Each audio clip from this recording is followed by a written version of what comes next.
Titanic মুভিতে সবচাইতে ভাগ্যবান ব্যক্তিটা কে ছিল বলো দেখি। দেখি হুকা আপনি হুকা আমরা জানি না আমরা কাছে শিকার লাগে তুই না বইলাম হুকা আপনি। Who is the luckiest person on Titanic movie?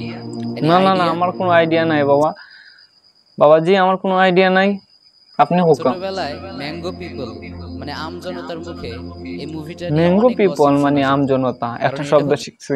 Mango people মানে আম জনতা, সেই ওদের কাছ থেকে জীবনে অনেক কিছু শিকার আছে, আমি শিখলাম। আরেকটা শব্দ দেখছি গসিপ। গসিপ অর্থ কি তা হুজুর? মনে হয় গল্প করা, মানুষের কাছে গল্প করা শুনছেন। এটা হচ্ছে বিশ্বের one of the best English শব্দ। আচ্ছা, একটার পরে আমি গুগল ট্রান্সলেট করে শিখবো। এখন সময় যাইব কি আপনার লগে, যেহেতু আমি বইছি। ফেসবুকে আমি একটা চমৎকার এবং কনস্ট্রাকটিভ আর্টিকেল পড়লাম, সেখানে অথর খুবই চমৎকার ভাবে লিখেছেন যে টাইটানিক মুভির সবচাইতে ভাগ্যবান ব্যক্তিটা জ্যাক ছিল না। কে ছিল বাবা? কে ছিল? হুজুর তাড়াতাড়ি উকা, আমি শিখতে চাইলাম। যার প্রেমে অন্যতম সেরা সুন্দরী রোজ পাগল হয়ে গিয়েছে। ঘুমাই প্রেমে পাগল হয়ে গেছে, নিতা আমি বুঝি না, প্রেমটা আমার দ্বারা হইতো না, আর আমি তা বুঝি না।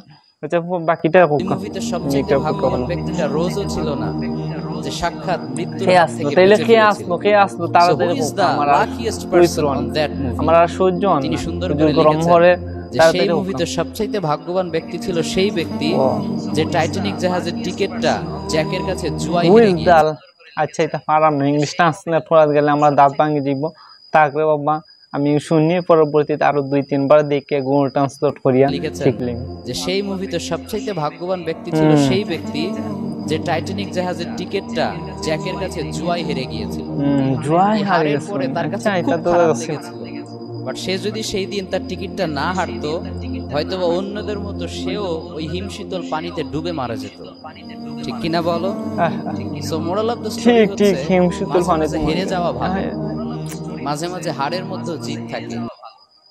আচ্ছা, মোরাল অফ দ্য স্টোরি মানে নৈতিক ইতিহাস শিক্ষা। মোরাল অফ দ্য স্টোরি হচ্ছে মাঝে মাঝে হেরে যাওয়া ভালো, মাঝে মাঝে হারের মধ্যে জিত থাকে। আল্লাহ তাআলা বলেছেন ওয়া আসা আন তুহিব্বু শাইআ ওয়া হুয়া শাররুল লাকুম।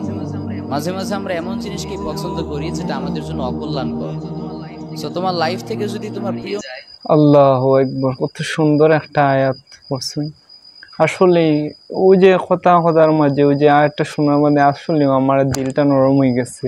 এটার অনুবাদও খুব ভালো লাগছে।